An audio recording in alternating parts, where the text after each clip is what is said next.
Content ID! Oh wait, we're not on YouTube. It's been a while since we sat here, face to face, with microphones to actually do a podcast. It has. It's not to say we've not been seeing each other, just not been recording. This weekend, you're getting 3 whole days of Bratley, pretty much. That's a horrible thing to have to deal with. We have been occupying ourselves with non-podcast things. We have. So we decided to build a beetle weight. And so far, we almost don't regret that decision. So at this point in time, we have a rough idea. Well, I say rough. We have a fairly good idea of what it's going to look like. We know what the weapon is. We know pretty much how we're going to build it. Tomorrow, we're hopefully going to get something that can drive. And we currently have a foam core model that does drive. I wouldn't go as far as calling that a model. It is a foam core placeholder at best. We have a foam core drivetrain that works with the electronics all figured out. Yeah, we're kind of through one of the scary parts of putting beetle weight electronics together. Now we're doing the scary part of can we actually build the body? And we had a very fun time using power tools and learning how they really don't work on HDPE. HDPE melts. People often say, and I have often parroted this blindly, that HDPE is a material that you can work with basic woodworking tools. Those people have got some very different woodworking tools to us. It was nothing short of a nightmare. But we've now worked out a way forwards. And of course, we should point out, this is being built with Bogglebots in mind. Whether it makes Bogglebots is out of our hands. That's what we're building aiming for, as it were. Which is why we've put that first rather than this. Because there is a bit of a deadline. For most people, it's probably not that tight a deadline. For us, who are having to learn all the things we don't know, it's quite tight. And there's a lot of things we don't know. Yeah. I also think that we should, right now, rip off a plaster. Yeah. And just point out that this is not going to be beetle weight split decision. That is a project for another day. For now, we're building something with a bit more of a competitive edge. Yeah, I think the competitive side of me kind of got the better of us, I think, where sort of like I didn't want to build a robot that cannot win anything for this. And I've come around to that a lot more than I expected to. You know, there is a special place in my heart for split decision, but I think something that weighs on my mind a lot with this whole thing is that when you apply for a competition like this, you kind of take on a certain level of responsibility in that there are limited spaces, and if you're there, it means that someone else isn't. And as much as we could turn up with beetle weight split decision and have a really good laugh, and be a team that aren't going to win it but have a great attitude about it, I would feel bad taking a space off of someone else to do that. Whereas what we can hopefully do is submit something that is a bit more competitive and still have a great attitude about it. You know, they're not mutually exclusive. And the design we have, we're quite happy with, I think. Yeah. It's a weapon type that we like. Yep. Whether it's one that we can build is still up in the air, but... How much do we want to give away about what the robot is? Bearing in mind we haven't actually put our application in yet. Our current idea is to build an axe. We're going to build hopefully a reasonably solid 4-wheel drive base and then stick an axe on there. At the moment we've gone through a couple of ideas for how to build an axe in a way that we like, and what we've settled on is the one we think is most likely to work and like be buildable by us. So it's like a servo-powered axe thing with snail cams and all kinds of fun things like that. It's basically, imagine Beta, but smaller and powered by a servo and not massive electric motors. Yeah, our whole ethos with this has been, let's build something solid and reliable rather than let's build something ultra-powerful. And we went through a lot of weird ideas about how to do a hammer that got very complicated very quickly. And we're now in what seems like quite an achievable area.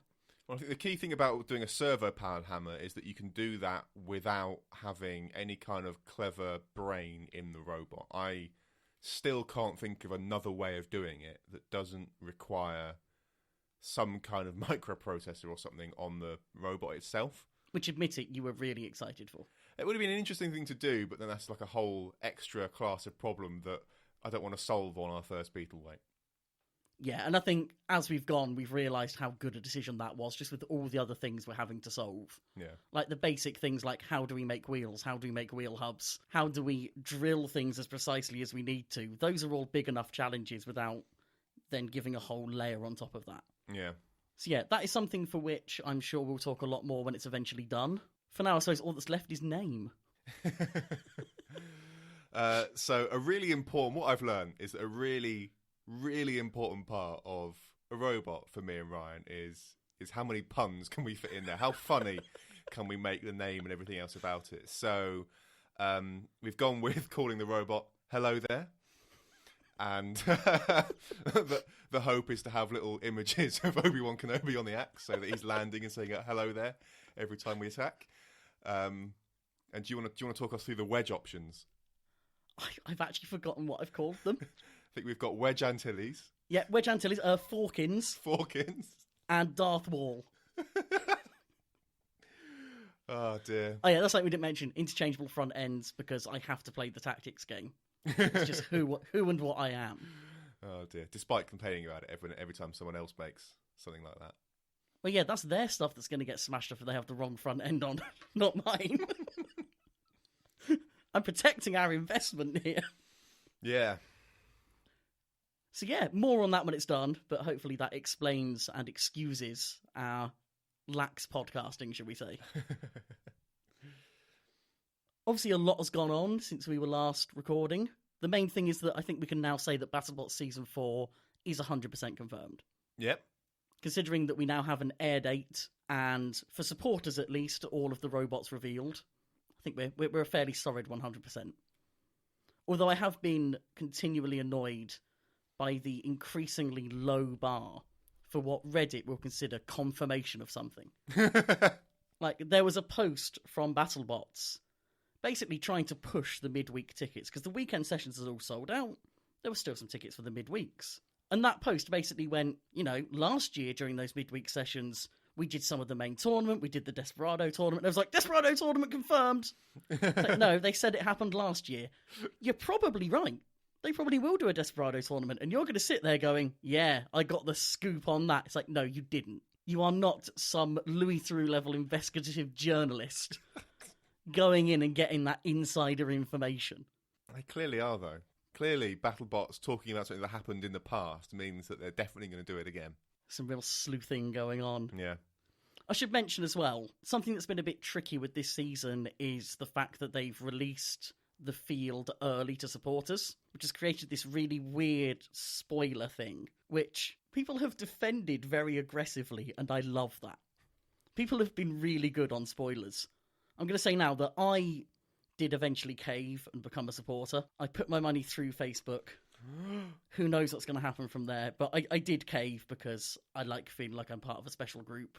Our sort of spoiler policy, as it were, and I say this as the only person that could break this policy, so you don't even need to worry about it. We're not going to be the guys that revealed all the supporter stuff. We're only going to talk about stuff that is publicly confirmed. Does that sound fair? Yep. Excellent. Getting back into Retunci first, I need to start with some follow-up that is in the Ryan made mistakes mould. Perfect. 3 main points. Number 1, Apollo versus Cobra did kind of happen. It was part of a tag team in the World Series, so it basically doesn't count. But all that time we were talking about it, trying to work out what would happen, it already did. At one point, I mentioned the Cobra versus Behemoth versus Eruption melee. I forgot that Hobgoblin was in it. Now, realistically, there's a reason I forgot that, but just, public apology to Hobgoblin. Thirdly, this wasn't one of my finer hours. This was me vaguely remembering a non-fact from years ago. I can find no evidence for Photon Storm having ever been UK champion. You've let me down, Ryan. It's really hard to know what any robot has achieved on the live circuit because there's no nice, neat page somewhere that is just list of UK heavyweight champions. So it is quite tricky to find stuff, which, to be honest, kind of represents an issue and maybe a regret for me with this of including the live event performances of things. Because it's just really hard to find good information. Yeah. I'm just wondering if I can solve part of that problem for our live event stuff. What do you mean for our live event stuff? Are you just asking Gareth? No. No, I'm just seeing if I can register hellothere.com. I mean, that must be taken. So then we can have our own list of everything that we've achieved. I mean, can't that just be a page on Spinnerproof? Where would be the fun in that? Hellothere.uk? Do hellothere.co.uk? Shocking. I'm amazed. Sam, if you want to own that, that is fine, but do not pretend that I'm involved in this venture. Hellothere.tech? Is there hellothere.robot? I don't know if .robot is a TLD or not. Is there like a .rbt or something? .guru? Hellothere.technology? .tech? Hellothererobot.tech? Is this with or without an exclamation mark? No exclamation mark. I don't know if you can do exclamation marks in domains or not. It'd be a sad world if you can't. Hellothere.website? Today in Sam Lists Domains. Welcometheremachine.com is a suggestion.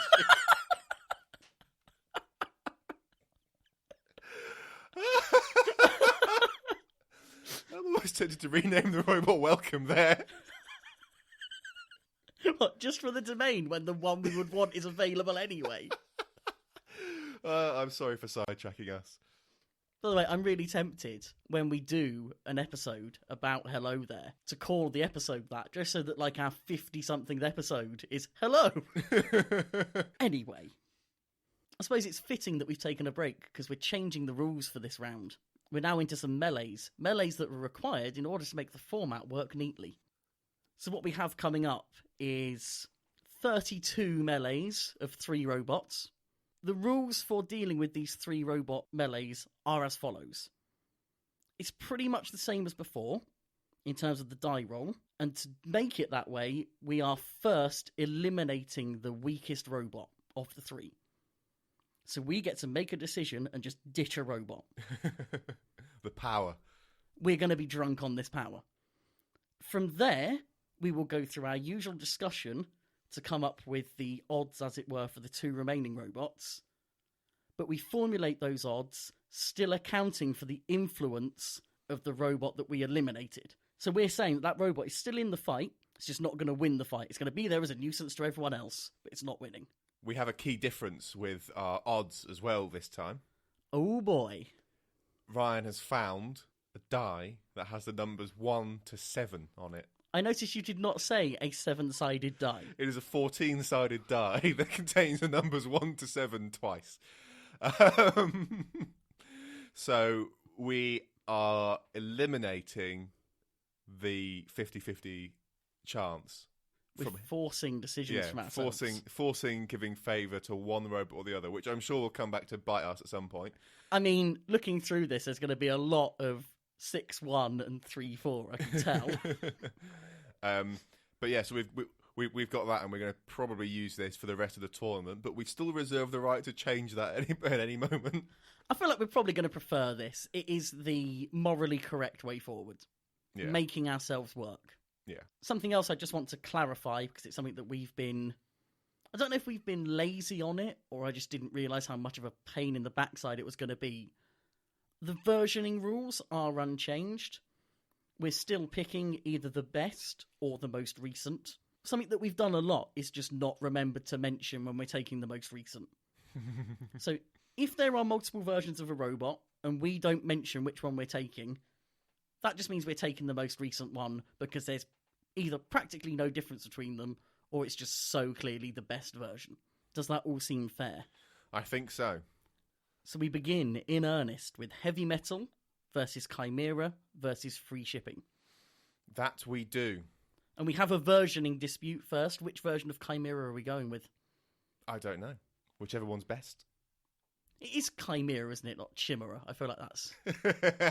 I'm doubting myself when I shouldn't. I'm going to call it Chimera from now on. Coyote. No, I'm never saying that word again. To me, this is a really easy choice. It's got to be Wedge Mirror, the second and far better version with HDPE wheels and a wedge. It looks very familiar. Yes, I think the wedge probably does make quite a difference to how effective that robot can be. And of course, as a Thwackbot, it wins this fight. We're breaking the rules and just putting it through. Favoritism much. Chimera was one of those Thwackbots where the actual point of the hammer seems to be made almost out of tin foil, and it's really hard to imagine it doing anything. They kind of had those weird cat claws almost that look like they might scratch some paintwork at best. Is this another one of those technically inactive weapons? Do we think? Well, thwackbots are classed as an active weapon in Robot Wars, I think, provided they can hit without moving. So it's not about the activity of the weapon, it's just about the thing they're hitting people with seems almost as useless as a scalpel would be. So you've mentioned about this, it's got about a hit without moving a few times. And I can't think of a way of doing a thwackbot where that's not true. So you think about something like Gabriel or Split Decision. Yeah. Got it in there. They both sit upright when they're not moving. Mm-hmm. Which means that if you start to drive in either direction, you don't go anywhere until that has managed to come over and hit the floor. And that then pushes you along, essentially. To a close approximation, I suspect that's true, yeah. Quite a lot of thwackbots, so if you think of Stinger, for example, when that wasn't moving, it was sat flat with the hammer kind of trailing behind. Yeah. So to hit with that, you would need to get moving and then stop to get it over. Right, so you've got something like Stinger. It's got its weapon on the floor, and we're going to say that its weapon is pointing forwards. Yeah?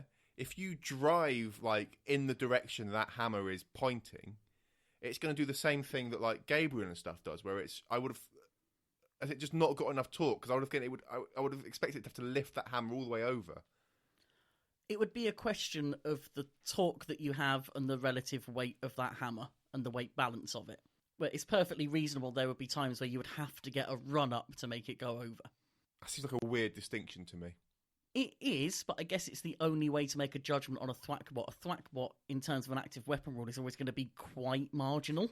So, for example, a sit-and-spin thwackbot, I don't believe would be counted as an active weapon. But if you could do sit and spin with melty brains... then that is allowed in Robot Wars, but not in BattleBots. It's all so crazy. So yeah, that's how it meets the rules. Okay. I'd like to just say that thwackbots are fine, because I want more thwackbots now. After all those years of hating on Gabriel, I'm a convert. It's not like you to change your mind on something. I mean, this is at least based on experience and facts, rather than just forgetting what my opinion was and forming a new one, which is my usual style. So that's Chimera. Not much else to say about it, really. It's a thwackbot. It's not exactly near the top tier of thwackbots. Heavy Metal is a weird one, because it's a really good wedge, and we all know that wedges are very powerful, but we still don't really know what the weapon does, and the wheels quite like to fall off. I'm just reading the Robot Wars wiki to see if this lists anywhere what its weapon actually does. Well, it was described as being a rotating arm with various attachments, which it seemed to me the primary use of those was to almost put a tail down at the back to balance it out and make sure it didn't rear up when it drove forwards. This is definitely a pushing the limits of active weapon. Well, in my quick cursory glance, it doesn't give me anything to go on there either. Whether it's an active weapon or not, it was never an effective weapon. Yep. All the success they had was by pushing around as a wedge. Yep. And then to finish this weird trifecta of robots, we've got had a very active weapon strapped on purely for BattleBots of free shipping. Yeah. One of the best ever four-wheel drive wedges with a forklift attached, and I still absolutely love it. So, first thing first then, we've got to just disregard one of these robots. Yes. Are we going to disregard free shipping? Yeah? I'd love to say that we could disregard Heavy Metal. But realistically, in a battle between a wedge, a lifter, and a thwackbot, even with the wedge on the thwackbot, it's not looking good. But like you said about Heavy Metal's wheels coming off quite easily. Ooh. And I would have thought like a single hit, like in that case, because like free shipping is powerful drive, So like I would have thought like if it just gets shoved into a wall once, would that be enough to take the wheels off? I mean, I'm definitely listening. Tell me more. Tell me more about how we can put Heavy Metal out. Well, I just think because here's how I think it goes down. Okay, right? Driver of free shipping, not an idiot. Gary Gin, Yeah. very good driver. Very good driver. No fool here would, I think, correctly identify Heavy Metal as the more threatening robot of the two. Sorry, Chimera. Sorry, Chimera. Chirma. And so, gun straight for them. Full body hammer, bang, into wall. Wheels of heavy metal, both gone. Exploded. Puff of smoke. No more. And we are in the Robot Wars arena, don't forget. So potential to use the house robots to do that kind of thing as well. Yeah, even better. The problem is, part of me feels that the spirit of the rules I've written is that we get rid of one before thinking about this, and we're too deep already. How do you get rid of one without thinking about this? By what criteria are you going to get rid of a robot? Just go, that's objectively the worst. Part of me does feel whatever happens, we're giving this strongly in favour of free shipping. So maybe we class this as like the test run of the rules. The test run of the rules, yeah. Should we flip a coin to get rid of one of these? Should we work out a 3 versus 4 for this? No, let's not do that. That will set a precedent we don't want. The only reason I think that we're going through this process is my reluctance to get rid of Chimera when I know that's the right thing to do. Unless you came into this with a genuine thought that getting rid of heavy metal was the right thing to do. I would happily get rid of either, and if you have a strong feeling that we should get rid of Chimera, then we'll get rid of Chimera. Stop playing with my heart. Well, I tried to convince you to get rid of heavy metal, and you didn't take it, so, what do you want from me? I believe that heavy metal has a better chance to win this fight than Chimera does. But I also believe that heavy metal is the more likely to go out first if it's not going to win the fight. I hate this. Why did I make this rule?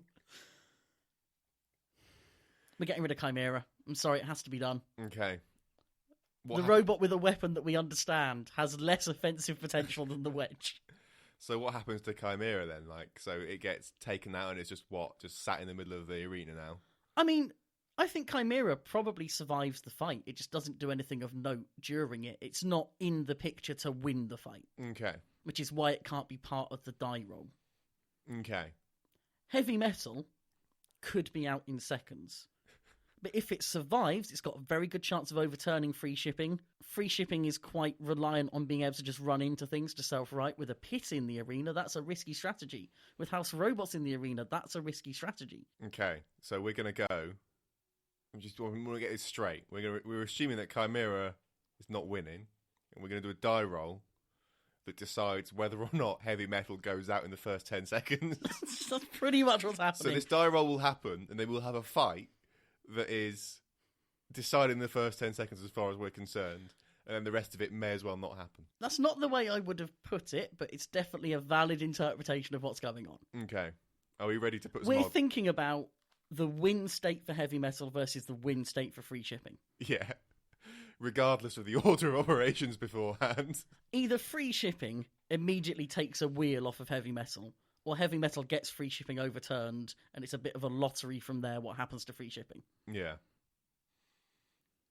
That puts it in the favour of free shipping. It's a question of how strongly. Because I feel like after what I've just said, I no longer think it's a 6-1.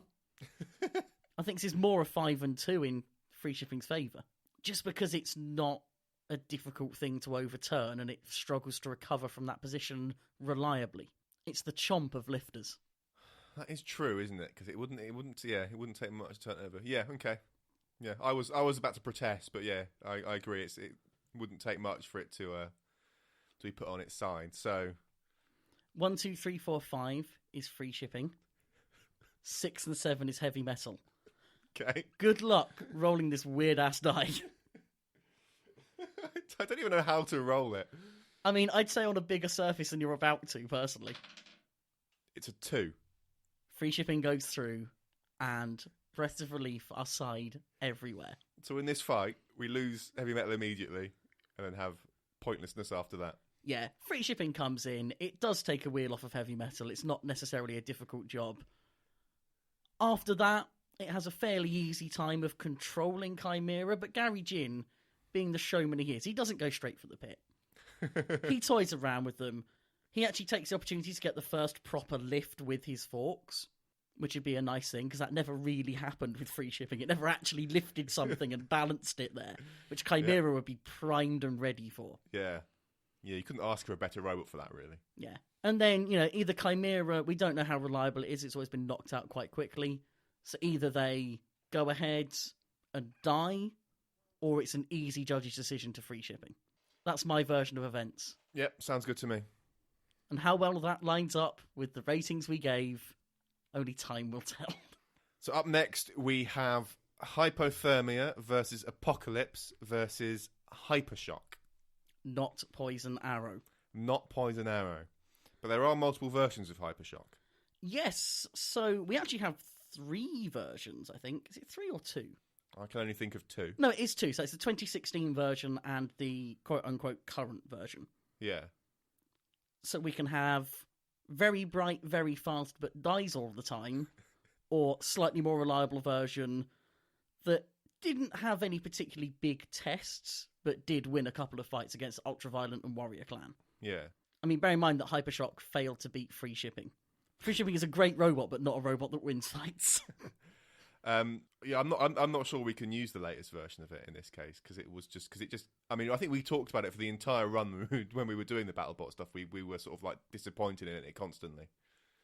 I feel like at peak efficiency, it is a much better robot, and we did kind of see that in the Battle Royale with Cheese fight, where it did seem to be working as intended. But even then, there seemed to be quirks and kinks that were just... You wonder whether a more functional opponent would have still taken advantage. So for safety's sake, I'd say it's the 2016 version. Yep. Which is basically the same, but slightly more working. So it doesn't change too much, at least. Is there anything more to say on Hypershock? It's just an exciting-looking robot. Yeah, I think that's about it. The win against Warrior Clan was very good, the way they kind of peeled the lid off. I enjoyed that very much. That's my kind of win. Hypothermia, meanwhile, I feel like this kind of falls in a similar mould to Hypershock. How so? In that it's had some quite big beatings. Yeah, it's been taken apart in a couple of fights, but at the same time, you know the potential is there. It's just kind of a non-meta design that knows what it is. Mm. And it's got enough of a wedge that you would give it half a chance against a lot of spinners. I have like a memory of you telling me that it's just sort of like this tank of a robot, but I don't... And then it got repeatedly taken apart. Yeah. Bear in mind, I mean, defeats to Minotaur and Whiplash, top tier robots. You know, 2nd place and 3rd/4th place. No, they should have won those fights easily.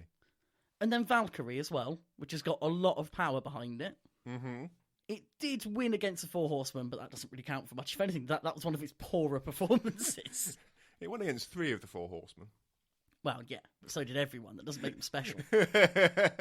And then Apocalypse comes in as this complete Robot Wars wildcard, which we never really saw working at full efficiency. No, because what did this have like weird like pneumatic side axe thingies? They worked by inflating a small bladder, which I thought was a really cool idea, but did mean that they had next to no use. And it's very hard to justify calling them anything but a gimmick. It says a lot that the new version, which I think has run at 1 or 2 live events, just has the top axe. Makes sense. We're not going with that version, by the way, because I haven't seen it work. I just know that it exists and has a big design change. Okay. I feel like I know which one we have to get rid of. See, I don't. Who do you think we've got to get rid of? I think Apocalypse has to go. Even though it's a design and idea that I love. You know, I love hammers. I especially love hammers with grabbers. When you take into account that, okay, it had a rough run in Robot Wars, but it really struggled in each of its fights. It died quite early in its melee and just got left to burn. And then against Sabretooth, it just stopped working at some point, as I recall. Okay. And it was up against a very inexperienced driver in that fight as well. Okay. Whereas Ed Wallace is a very good driver. A very experienced man with robots, especially pneumatics in general. He's made a lot of good stuff. He's actually part of the Vulcan team, which I think a lot of people forget. He likes to hide in the background. Which is why I feel bad doing it, because I know that he's really good. But then, so's everyone in this fight. Right, no Apocalypse then. Well, that's good for everyone in a sense. There is no Apocalypse. We're all safe. The Mayans were wrong. Wait, that happened already. Someone else is wrong. Topical satire from Spinnerproof. Somebody else is wrong about the Apocalypse. Nostradamus. So that leaves us with Hypershock Hypothermia. We're in the battle box, and Apocalypse is still there to potentially do some damage to someone. We're just assuming that they're not going to survive the fight. I think Hypershock's going to win. I want to be able to claim that Hypothermia has a decent chance just because it is primarily a wedge.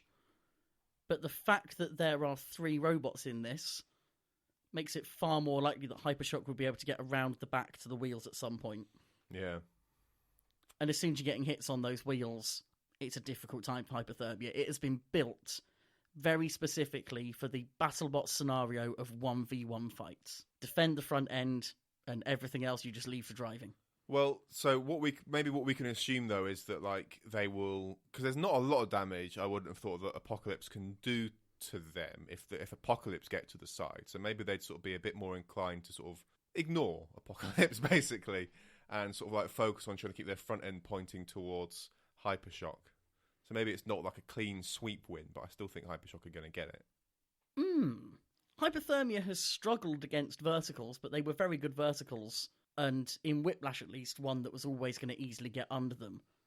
I think the question here, if we're assuming that they do keep that front facing, is whether Hypershock can get under them. Because if they can, this stays quite one-sided.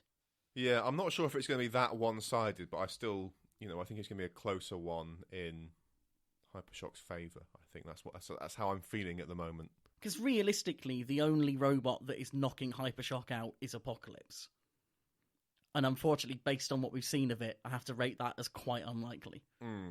Hypothermia can use the hazards, but that's about the height of it.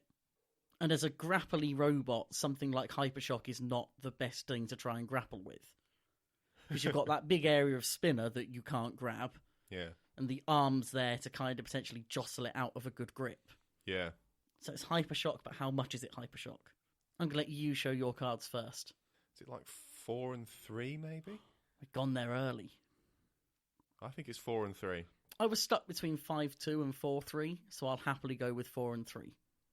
That's like 4 to Hypershock, just to be clear there. Yeah. I know I've ruined your ordering, but... No, yeah, I did that as well because we spoke about Hypershock first, which is my fault. Okay. So 1, 2, 3, 4 for Hypershock. 5, 6, 7 for Hypothermia. Okay. 2 similar names. It's a 7.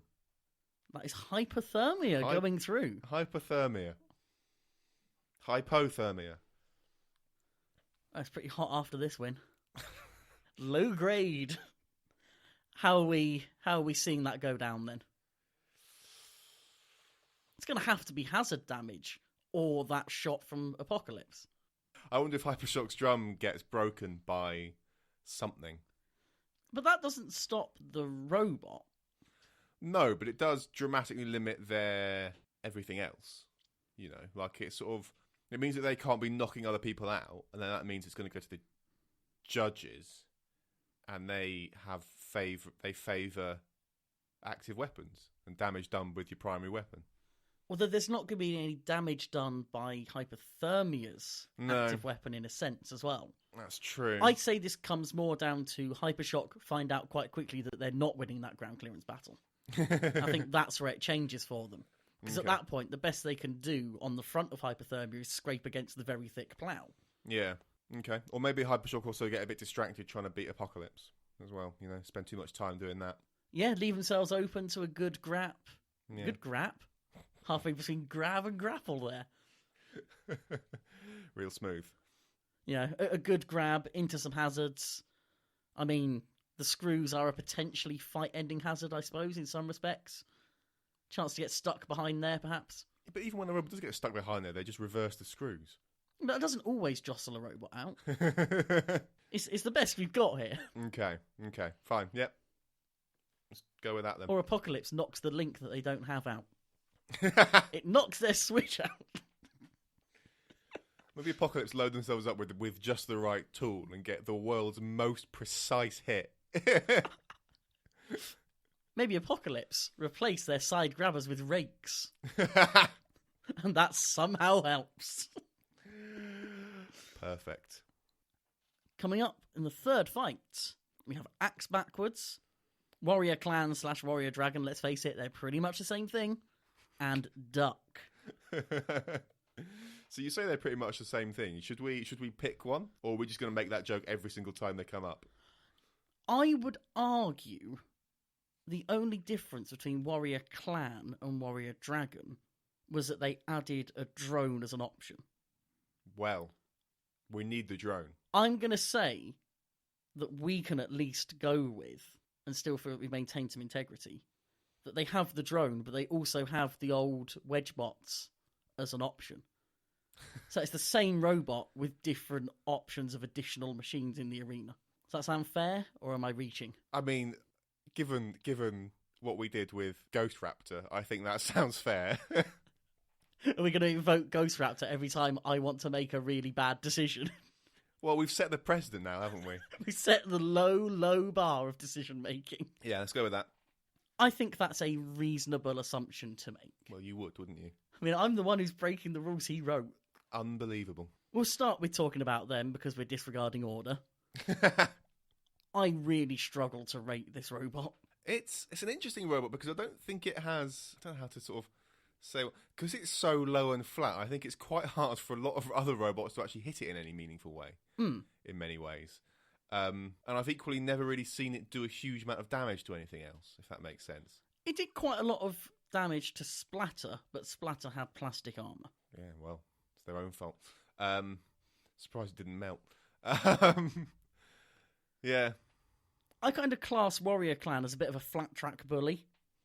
It's beaten some soft targets in that it beat the first version of Splatter, which is now a really good machine in Whiplash, but it was kind of a first version. It was armoured in what seemed to be plastic. It beat Chomp when Chomp had the new self-writing system that didn't work. Yes, that was such a painful fight to watch. And even then, I think there is an argument for Chomp potentially being the winner of that fight. Chomp had the moral victory. It always does. Still never knocked out. Always keeps running. I'm going to make that point every time. It's done a little damage at times with the spinner, but its other victory, by the way, was Nightmare. That and Chomp were both victories with the flipper, which has a tendency to just stop working since it's powered by magic anyway. Yeah, the magic runs out. It's a very solidly built thing, but there's just something about it that makes me look at it and go, eh. Yeah, but I don't think we can just ignore it either. Well, in this format, we almost can. Axe Backwards is basically Warrior Clan turned on its side, elongated, with the flipper removed. That's the only difference. It's basically the same robot. Only you could make that comparison. I'm sure there are other stupid people out there. Only you could make that comparison and make it sound even remotely reasonable. I'm often told I should have gone into politics because of my ability to convince people of stuff that is clearly idiotic. Unbelievable. Axe Backwards is a beautiful idea born into a world that just wasn't ready for it. Yeah. Such a marvellous machine which got some really horrible matchups where it barely had a chance. All it faced were vertical spinners and Ultimo Destructo. So it had Warhawk, it had Monsoon, it had Deviled Egg, which wasn't exactly a top-tier vertical spinner, but still quite a tough matchup for them. And then, of course, Ultimo Destructo when it just fell apart, because that was what it did. Yeah. But in a matchup like this, you know, certainly with Warrior Dragon, I could see it maybe finally having its day. Yeah, but, like, it can't hit Warrior Clan, surely. Well, yes, it can, because it's all-weapon, Sam. But, like, I don't know. I don't see it doing much damage to Warrior Dragon, that's the thing. When Warrior Dragon has faced verticals, it's often taken some pretty severe damage with that lid kind of being pulled off. So Hypershock did it, Nightmare also did it, although Nightmare eventually lost the fight. Axe Backwards, especially in its sort of final form when it had a few fights that had been dialed in, absolutely has the power to do that kind of damage to it. Okay. But we've also got Duck in there. Yep. Which is a glorious faultless machine, which should have been in the top 16 and would possibly have gone a very long way. It's a specialist in taking on sort of high kinetic energy machines, and it's totally at home here. Yeah, so Duck is not to be ignored, for sure. So in the question of who do we eliminate, it leaves two. Yeah. as usual. What are you feeling then between Warrior Clan and Axe Backwards? It's difficult because, in a sense, we've got more evidence of Warrior Clan doing decent things. You know, in the periods of fights before it's lost. And in Axe Backwards, we have a lot of potential that I think I could justify saying we have seen enough of to assume that it works at a reasonably high level. I wouldn't sit here and claim that Axe Backwards is going to run at full power for 3 minutes, but I absolutely believe it could run long enough to do some serious damage to another robot. Well, you know what? Maybe we should be considering Duck here, because it is very vulnerable on the wheels, and it can't be facing both spinners all the time. That is true, actually. And I'm amazed that you're the one that brought that up.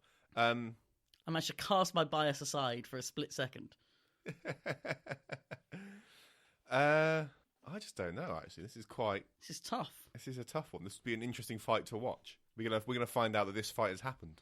I mean, we have seen Duck against a full-body spinner, which is kind of similar to what it would be facing in Warrior Dragon. We're both just alternating between Warrior Clan and Warrior Dragon constantly. Oh, dear. If it weren't for that damn drone. We haven't decided what Warrior Clan / Dragon is bringing into this, because Wedge or drone could be a big call here. That is true. I think in any case, I think they're the ones that are least likely to win. So we're ruling them out. I will go with that. I think we can rule them out, but I think they're also going to have a large influence on the outcome of the fight. So we're judging this fight, potentially controversially, I'm going to say, as being a contest between Axe Backwards and Duck, with Warrior Clan / Dragon as basically an arena hazard. Yeah. Well, we know that Duck likes that, because it did that with Gigabyte in the 6 Robot Rumble. All it needs is for Duck to get under it and push it against a wall, or for Axe Backwards to get a good hit that sends it on its back and it's out of the picture. So I think there's an argument for saying that this does basically turn into a 1v1 quite quickly. How mobile is Axe Backwards? Can we assume that for 30 seconds or so, Duck can kind of ignore it and focus on dealing with Warrior Dragon, and do so, and sort of like take Warrior Clan out quickly enough that Axe Backwards doesn't have a chance to come in and interfere, if you know what I mean? Axe Backwards has enough power in the drum to gyro. So in that respect, its manoeuvrability can be limited, but that's also something that they're in control of to a degree. So tactically, the correct decision in this fight would probably be to run at slightly lower speed, but maintain that manoeuvrability. It's whether we think they would make that decision. Well, what I'm wondering... It's basically saying, are we cleverer than them? What I'm wondering is if Duck is trying to deal with Warrior Dragon, how likely is it that Axe Backwards will get in there and take a wheel off? Because if that's quite unlikely, then we can then sort of go, how likely is it that Duck will be able to put Warrior Dragon out of action fairly quickly? Duck has a choice of who it goes for first, because the other two are both going to sit back and try to spin up. Part of me says that Duck is likely to go for Axe Backwards first, because it's going to take longer to spin up, and it doesn't have a wedge that could stop it. That could stop Duck doing what Duck wants to do. Which makes me think that maybe we shouldn't have put Warrior Clan straight out of it. This is so tough. I kind of want... It's funny, because like, I'm trying to think of the outcome that I want is that Duck wins. And I'm sort of trying to think of ways that happens, but they all end up sort of feeling like a large chain of events that could be ruined quite quickly, you know? No, we were saying about the wheels being quite exposed. But then, I don't know, he's a good driver as well, so... I just don't know, man. I don't know. Duck is definitely capable of the kind of hit-and-run attacks that the other two aren't. So it's whether Duck treats this as an exercise in trying to actively knock one of them out, or whether it sees it as an exercise in, A, scoring points with the judges, and B, using their own kinetic energy against them to try and at least break their weapons. Because going in to do that on Warrior Dragon isn't going to take very long. That's what the history shows us of that robot. It's not going to take more than a few hits to disable their weapon. Yeah. And they could be hits with anything. They could be hits with a loaf of bread. Just realise how oddly appropriate that is for Duck. How about this, right? How about we screw your stinking rules and we go like 1 and 2, you know I'm going, for like Warrior Dragon. 3 and 4 for axe backwards. 5, 6, 7 for duck. Here's what I want to know. I want to know what part of screw your stinking rules you thought would persuade me. The whole thing, just the whole sentence. I think that entire sentence is a very compelling argument for screwing your stinking rules. What you've done there is you've presented the course of action which is easiest. It does not mean it is best. Hi, I'm Sam and I'm lazy. That's just objectively not true. Like, our ongoing discussion for the past however long has been the fact that you do things for fun that I think are work. Not work, okay? It's a hobby. You are industrious at times. Look, I am Netflix as a hobby, and that's fine. I agree it would simplify things, but for the good of the integrity of this extremely important endeavour of ours, I can't let it happen. We've got to make our choice. Ultimately, right, let's simplify this. I just did.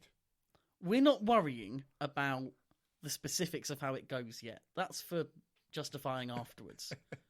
What we're saying here is, how likely is it that duck takes major damage before it's able to take one of the other two opponents out, or before one of the other two opponents takes themselves or the other out? Because when this gets down to a 1v1, it's heavily in duck's favour.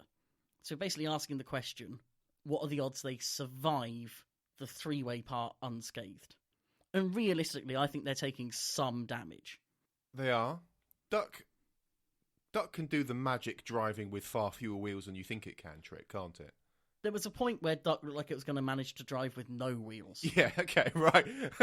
I think Duck's quite likely to get far enough into that fight that he gets a 1v1, and I think it might lose a wheel in the process, but I don't think it's going to matter that much. Thinking about it, I'm struggling to see how either of the other two robots would take either of their front wheels. That's a good point, actually. Because that's the only way that Duck is being KO'd in this fight, is to lose all its wheels. Right, I think it's definitely in Duck's favour, but I don't think it's like a landslide for Duck either. I think it could be as far as 5 and 2. Yeah, let's go with that. So, I'm going to go back to order here. Because I feel like otherwise we might start thinking, oh, our choice to put one first and all of that. Implying that there are mistakes of the past that need fixing. That's not what I mean. So, axe backwards is going to be 1 and 2. All else is duck. It's a 6. Duck wins. Handsomely. Well done, Duck. Duck gets that early drive in on Warrior Clan, flips it out of the way, continues to spend the next 3 minutes ramming axe backwards into things for fun. I mean, I know you're just sort of... I mean, that's fine. Warrior Clan is quite low to the ground and quite hard to get under. That was for past Sam to think, okay? Well, okay, fine. No, to be fair, the ring part is relatively easy to get under, especially with a nice fork. Is that what Duck has, a fork? A tine of a fork. Shut up! Okay, so up next we have Red Devil versus Tantrum versus Battle Royale with cheese. We have a slight decision to make here. Which is the setup of Red Devil. Oh, yes.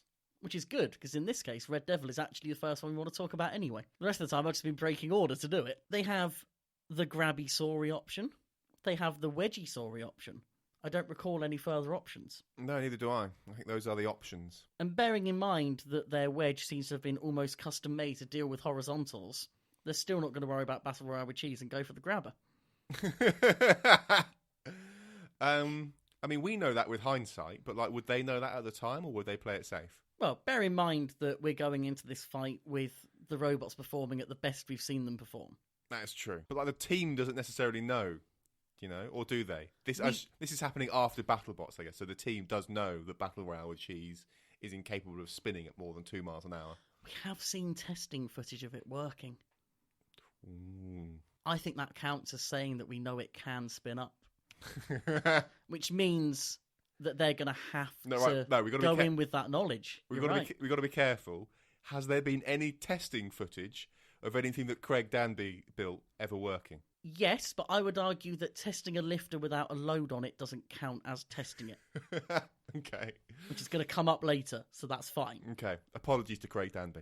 Okay. We don't need to say that anymore. We've got that as a general caveat for the whole series. Oh, I really hope that Foxtrot, as it now is. Foxtrot. I really hope. Definitely not Foxic. I really hope it works. Well, a part of me really wants it to work. The rest of me wants the meme value of it not working. We want British teams to do well. And we're still classing him as one of ours, even though he's over there. So we've got to assume then that they know that Battle Royale with cheese can spin, and therefore Red Devil are going to put Wedgie McWedgeface on the front of their robot. If Tantrum were a wide sort of point on the flipper, I'd say that maybe they'd want to have the Forks to win the ground clearance battle. But here, I think avoiding the damage is going to be more important. Mm-hmm. No, I'm going to say it. Red Devil is a slightly below average robot.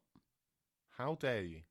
I've been fighting to not think that forever. How dare you, sir, say such things? I've been clinging on to the fact the saw cut something once.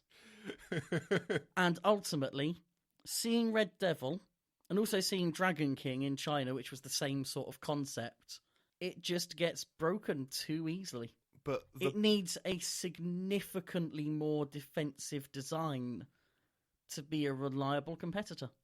But the two things can drive independent. It becomes a multi-bot. It's the perfect design. It is a cluster bot. It's a rum robot. Rapidly...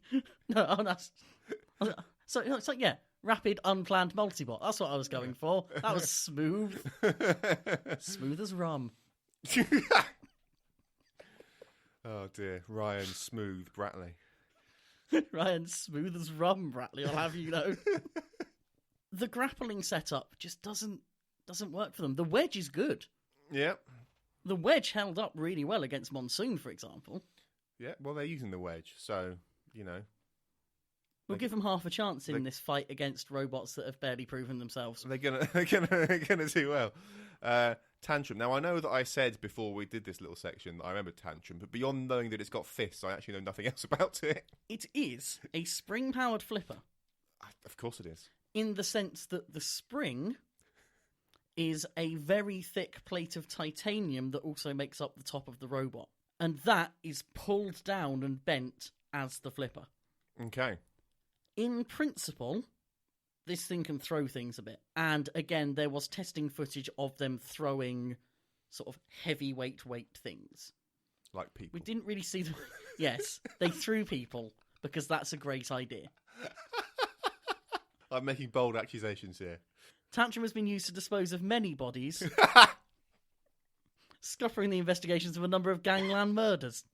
Oh, dear. So this is what I mean in terms of, that is testing that you can trust.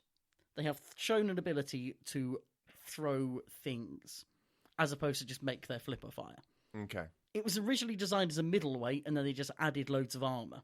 And yet it still has struggled against things that hit it. Now, obviously, Tombstone you give it a pass for, but a couple of hits from Mecha Rampage did seem to be enough to knock it out. Yeah. Albeit through a weird failure of their flipper mechanism that high-centered them. So it's difficult to have too much faith in them yet. Mm-hmm.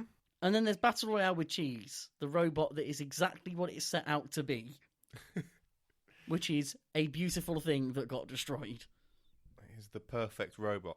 And of course, it has fought Tantrum in a fight that would not ever have made the cut were it not for the fact it was a flipper against a burger. Because that fight itself was atrocious. And if it weren't for the fact that it gave Kenny and Rose a lot of very cheap jokes to make, we would never have seen it. Oh, dear. Well, we've got to get rid of someone, and it's not going to be Red Devil. I mean, I want to get rid of Battle Royale with Cheese. I don't want to, but agree we should. Okay. The odds of it spinning up are too low, and the odds of it being flipped at some point are too high. Yeah. So, it ain't winning. And I think Red Devil has got quite the edge. Red Devil's saw is not doing any damage to Tantrum. It has got a lot of material to go through. And on the front, I believe it's hardened steel, and on the top, I believe it's titanium. Yeah, those are both really easy materials to cut. Almost as easy as HDPE.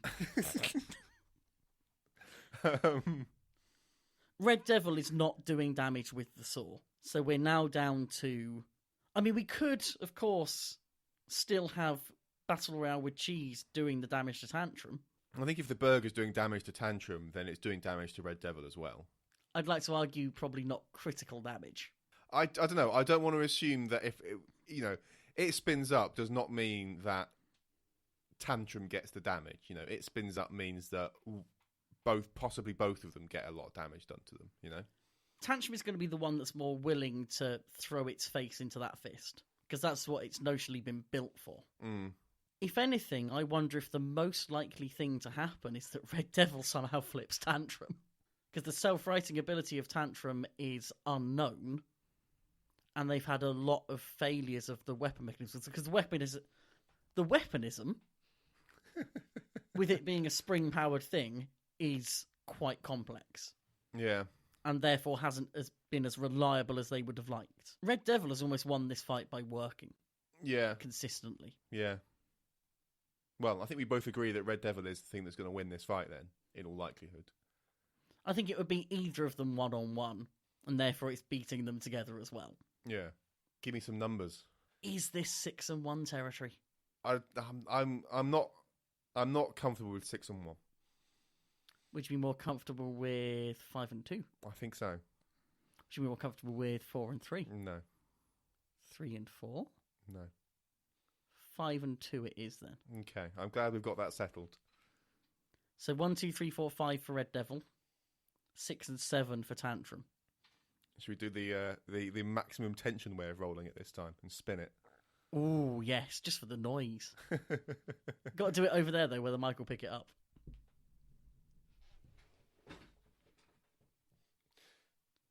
This was worth it. I didn't nearly fall off my chair.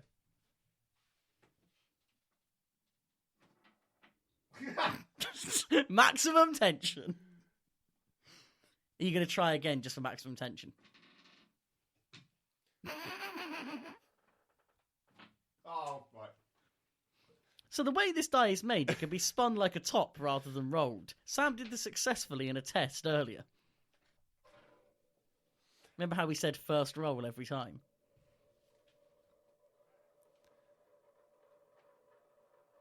This is all staying in.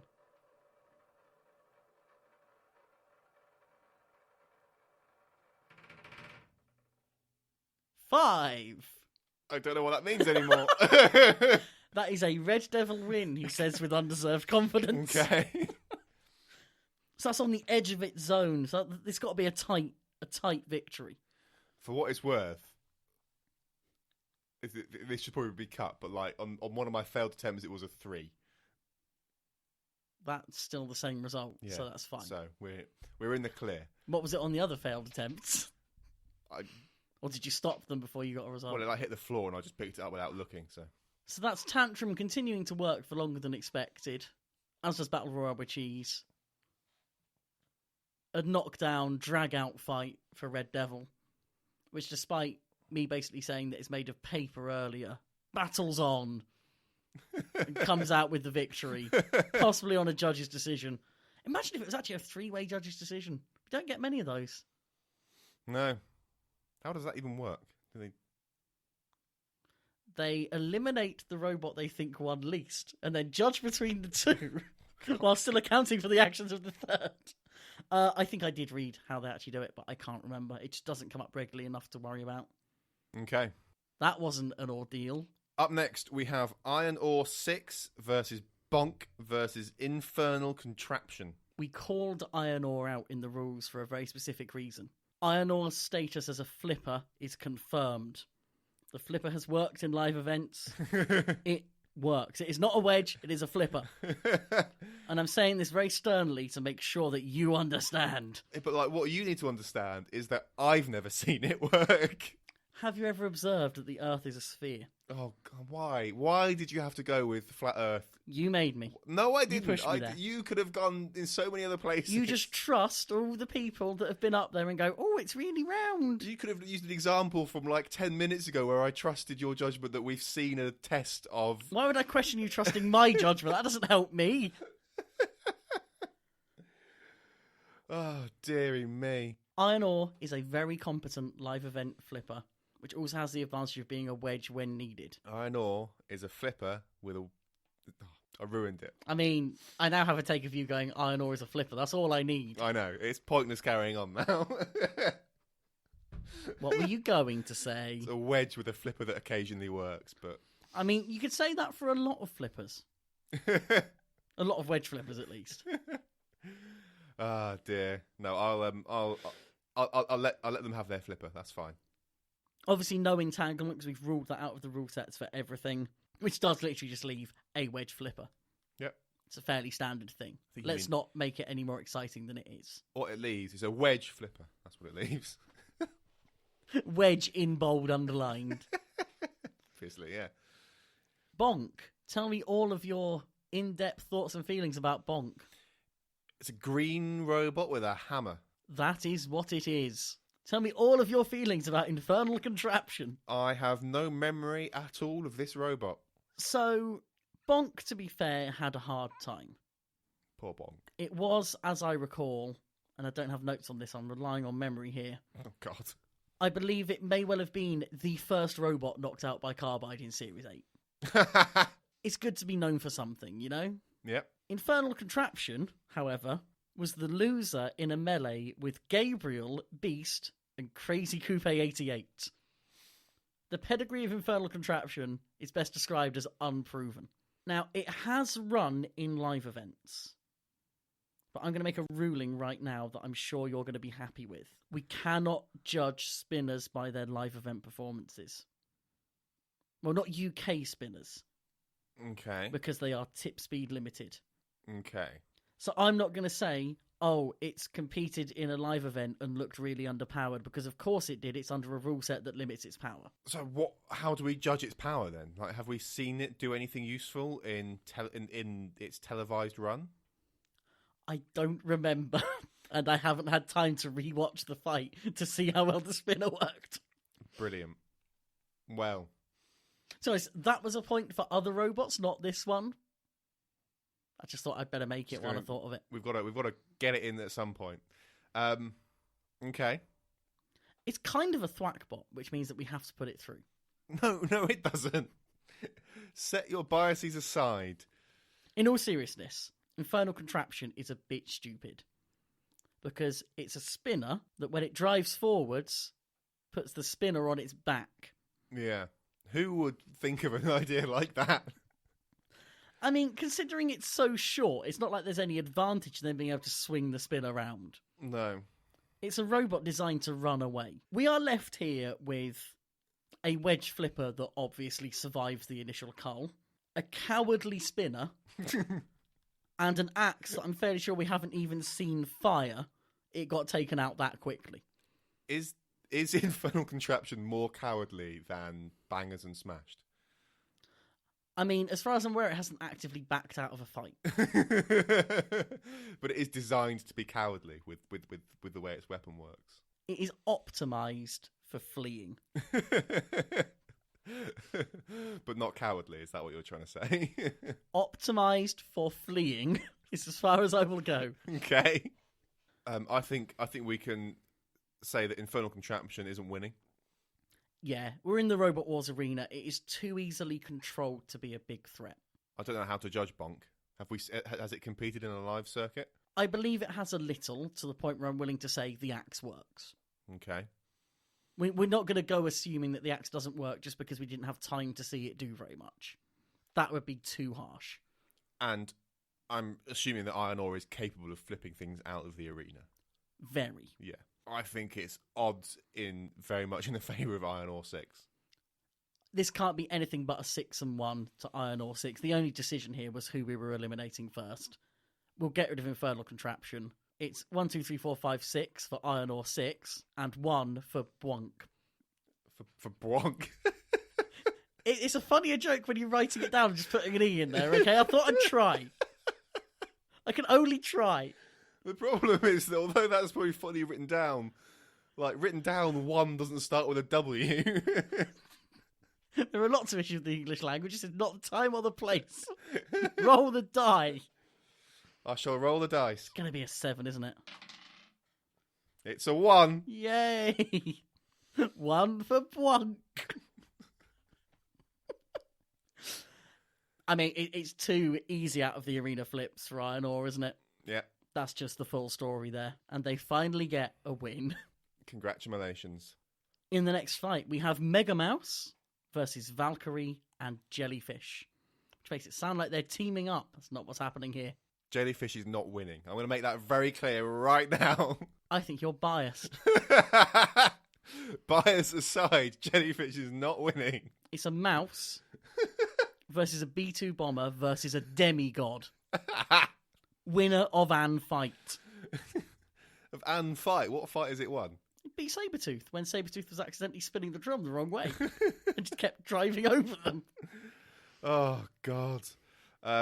Well, no such accidents can happen in this fight. There's no spinner going the wrong way that's going to cause Jellyfish to win anything. This is a really interesting matchup that we're going to struggle with. Why? A flipper versus an undercutter versus Jellyfish. I think it's quite obvious. I think Jellyfish... Really? I think we ignore Jellyfish because it may as well not exist in this fight, and then Valkyrie wins.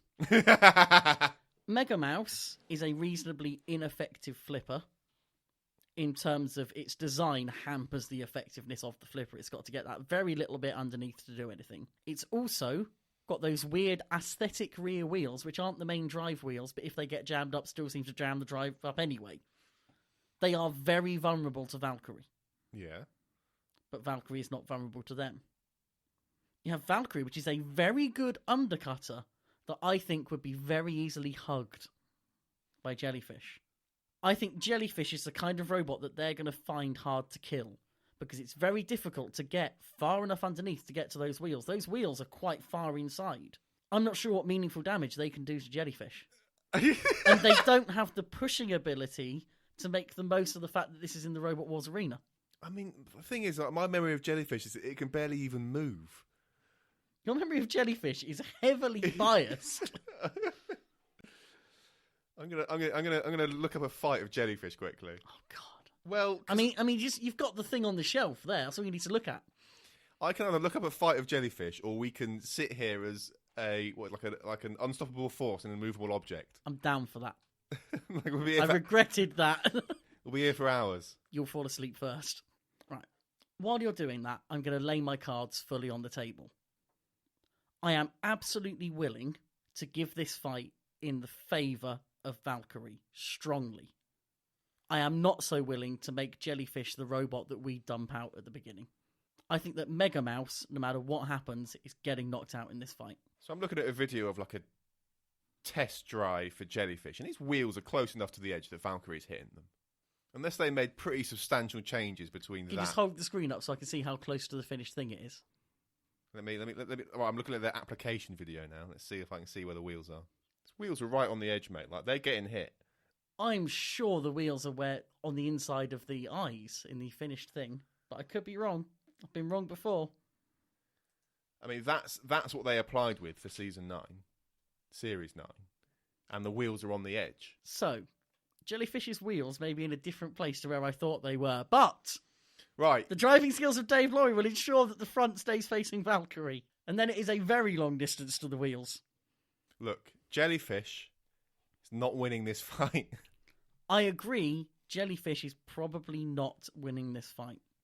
It is also not the robot we should be eliminating immediately. I think you're overcompensating for what you believe to be bias on my part. I would be okay with that. I don't believe I could overcompensate for your level of bias. You are, for the most part... No, in all seriousness, between Mega Mouse and Jellyfish, Mega Mouse is the more effective robot. Like, I hear what you're saying about my bias, and I get it, and I'm sure there are fights that could happen where Jellyfish is not the worst robot. Like, I'm not ruling that out completely. This is not it. I honestly think that of the three, Jellyfish is the least likely to win. Jellyfish has won more fights. God damn it. Now, if you ignore the fact that the one that Mega Mouse lost, it was knocked out by Carbide, that is a very convincing argument. Look, I'm sorry, but we can't have Jellyfish in this die roll. I'm going to allow it, but if this comes out as a Mega Mouse win, this is over. Oh, dear. Right then, what are we thinking for the odds? 6 and 1. Well, 1 and 6. 1 and 6.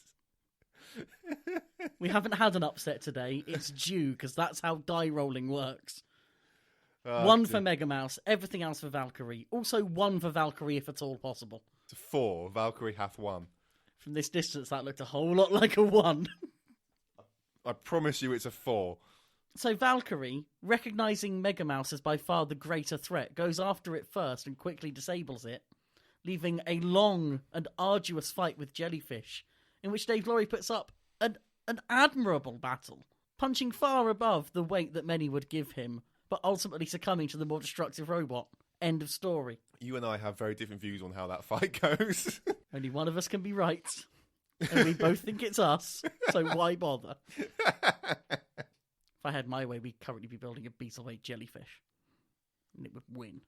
Up next, we have Scorpios versus Behemoth versus Bite Force. This is going to be another hard one, isn't it? I think we're going to be here a while.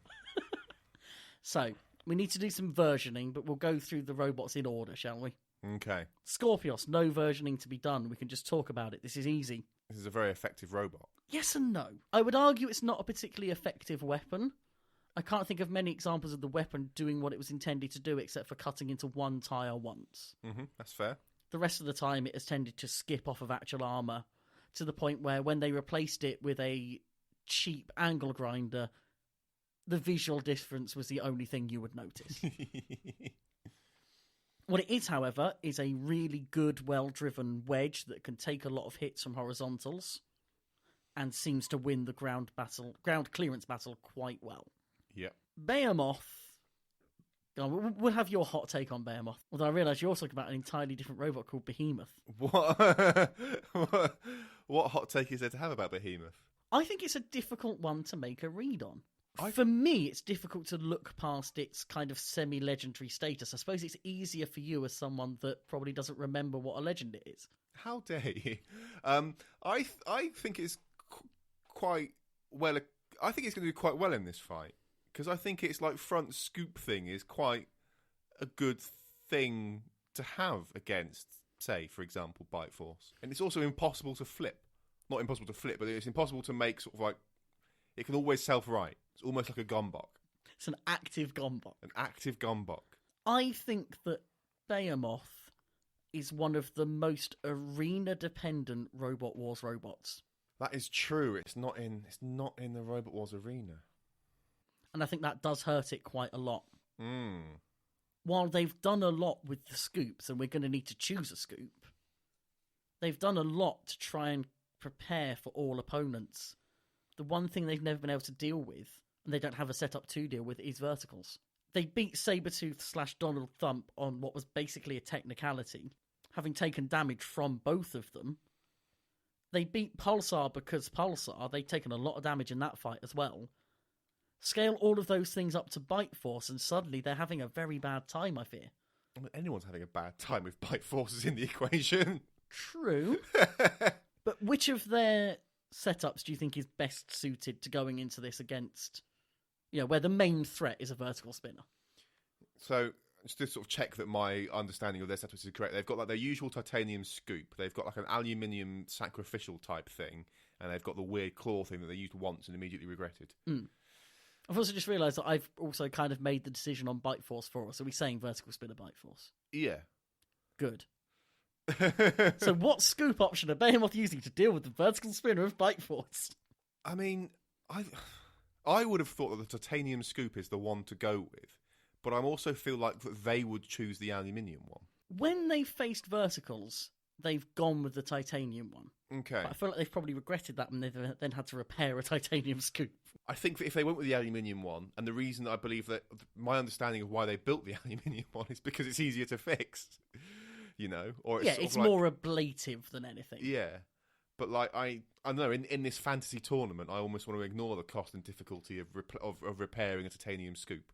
I think it's fair to say that when the prestige of winning Retuncti is on the line, teams are bringing their A game and they're willing to absorb the cost of damage. Well, Retuncti is funding it, surely. Of course, we have a number of sponsors just waiting in the wings to make, combat robots a mainstream sport. Yeah, exactly. Which is totally going to happen. So we can definitely, give all the teams a budget, and they can, This is the Netflix show I was dreaming of. Yeah, this is it. We're fine. So yeah, Rotundity funds it. So I would argue that Behemoth should use the titanium scoop.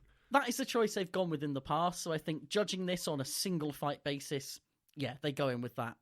I think if anything, they look to win the ground clearance battle, therefore making the actual power of the weapon a non-issue. I do wonder if they might try and use the grabber to achieve the same thing, but we can't assume the grabber actually works.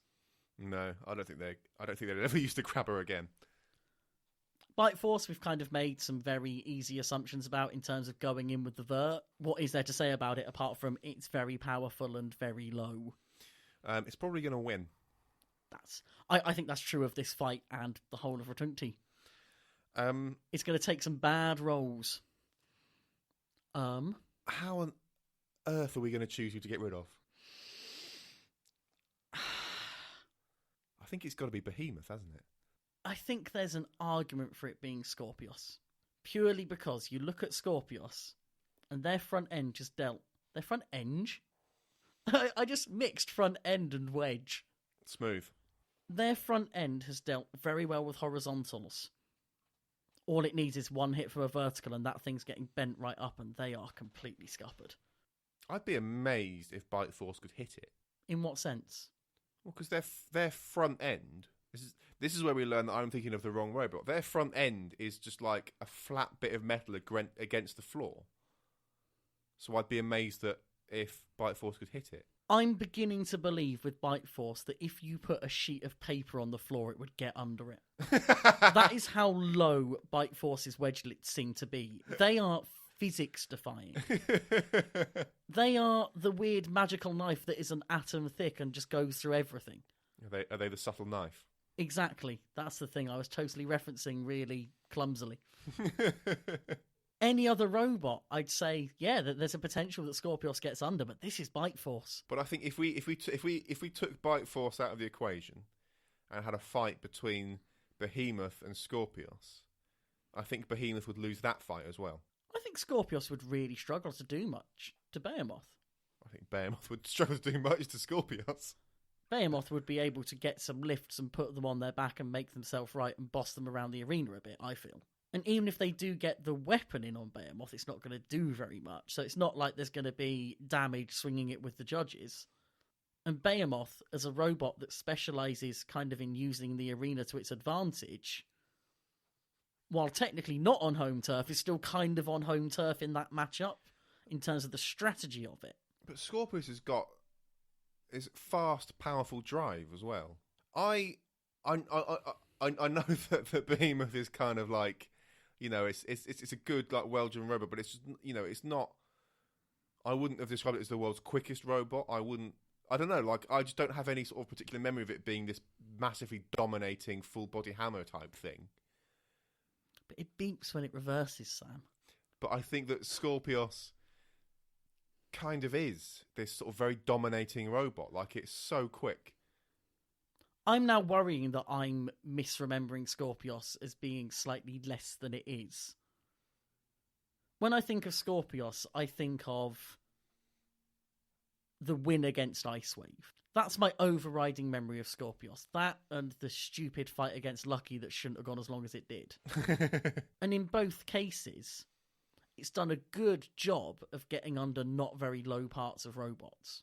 And yes, it's driven them around, but it's driven them around by being a dustpan rather than necessarily being super powerful. But I think I can live with getting Behemoth out of this. I don't love it, but I can live with it.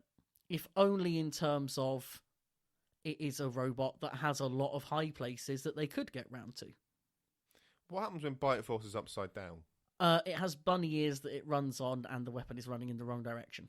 I imagine Paul's first thought would be, can I run myself against a wall to get back over? You're not thinking of putting Bite Force out, are you? No. I'm just sort of thinking through how could Behemoth possibly beat Bite Force? I don't fully feel that either of them can. That's the thing. No, but I just have the feeling that Scorpius can survive longer. The issue is that if Scorpios takes damage, it will be damage that massively affects the way it fights, because it will be to that front end and it will completely bend it up.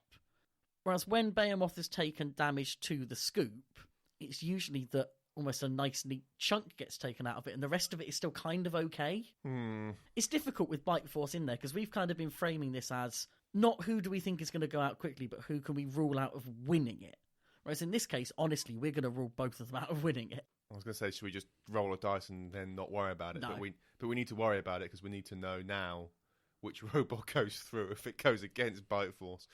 I'm happy to say that Behemoth is the one that we disregard. Okay. Because if nothing else, it is the robot which, by mistiming an attack, will put itself at a huge disadvantage. Right, let's do that then. So Behemoth, with great regret, we rule out, and it's then a 6-1 to Bite Force, probably. Yeah, well, definitely, yeah. We've bigged Scorpios up a lot here.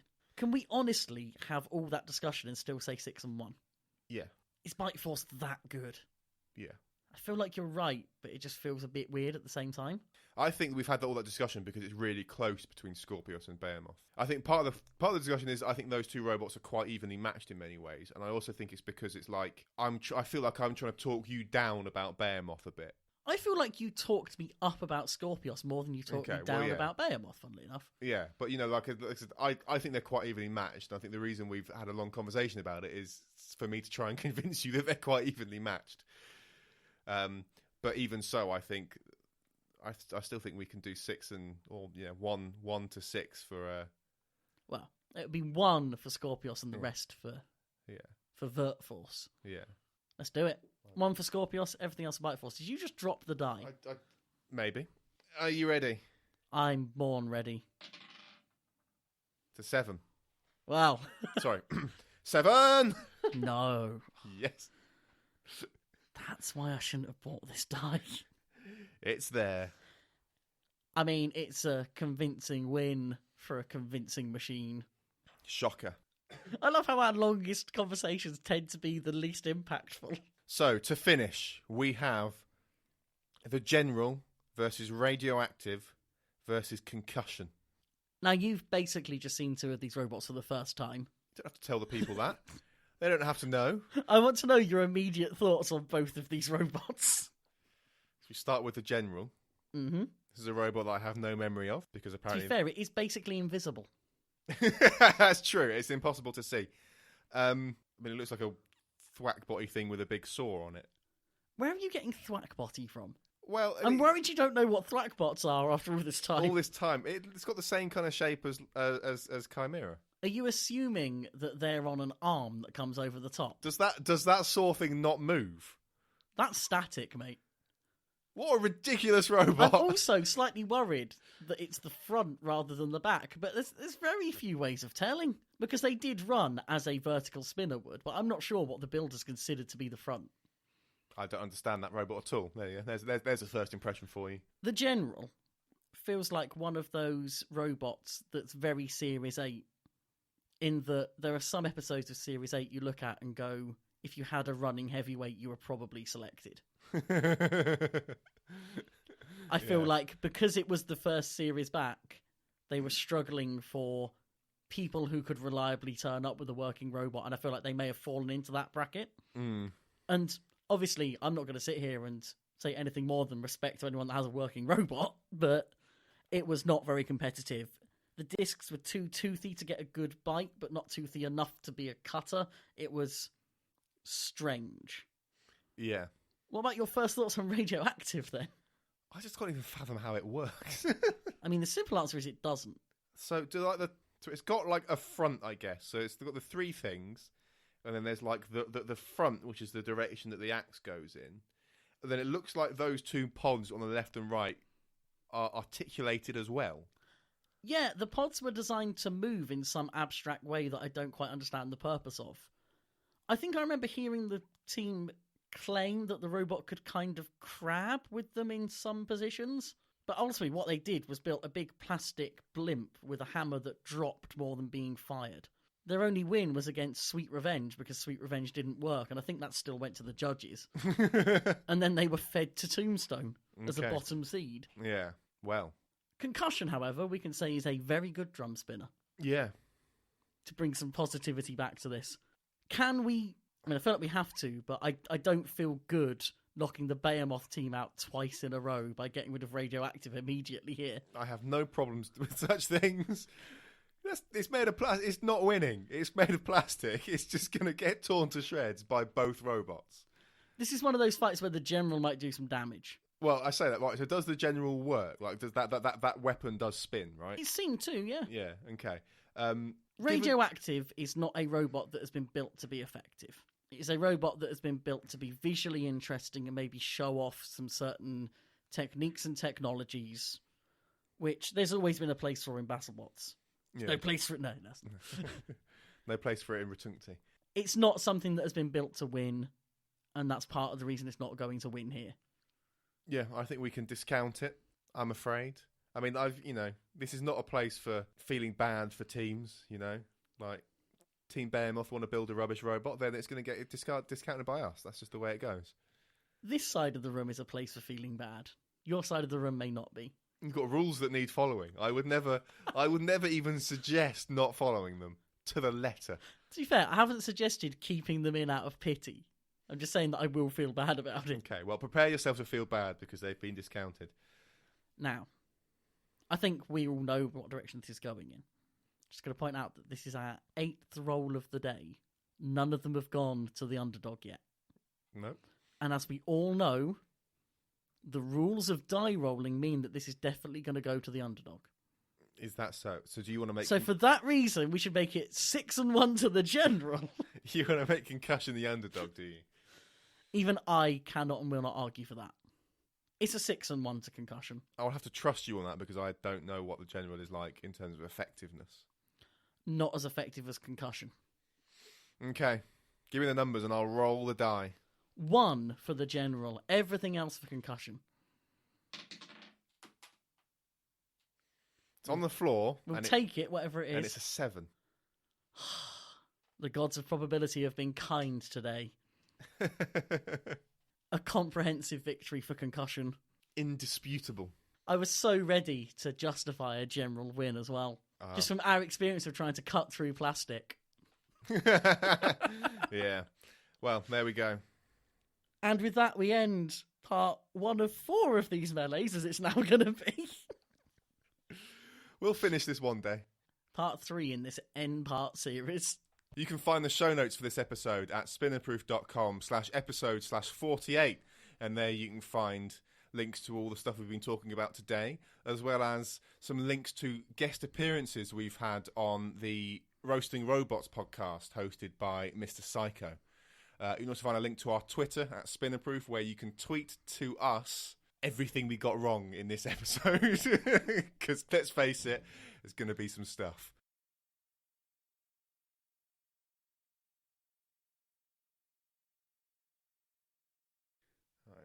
Where did you put the images? In the Spinnerproof folder? Yeah. I mean, where else would it be? I say that.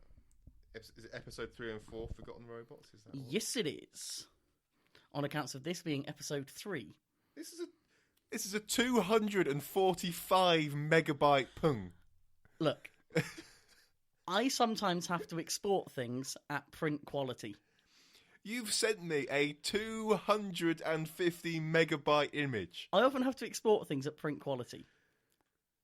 And if I change it, it doesn't auto-change back. So I would much rather send you an overly high-quality image than send the printers a low-quality image. Because I've done it before, and like 200 quid's worth of printing went into it for a completely pixelated front and back cover. Well, we're going to have to wait 20 minutes for this image to download. No. Yes, because it's a 250 megabyte image. It didn't take that long to upload. It's going to take about 15 minutes to download.